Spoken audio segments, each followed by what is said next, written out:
Kebancuh keratin aku dengan kopi. Kalau aku ambil 25 gram habis lah Mat dalam masa 4-5 hari. Okay. Berapa gram keratin tu? Ni 500. Biasa sebut keratin orang akan ambil berapa lama tau? Orang akan ambil selama 5 gram je sehari.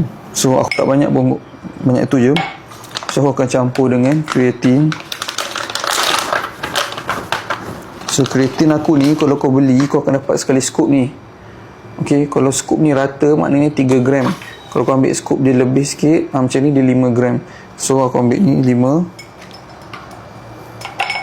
10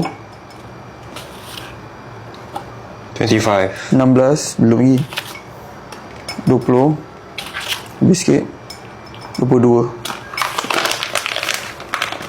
gram. Nampak?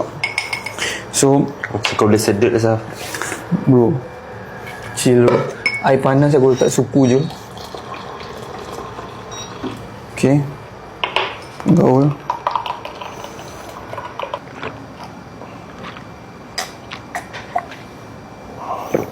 Bapak asuk kau minum kopi one shot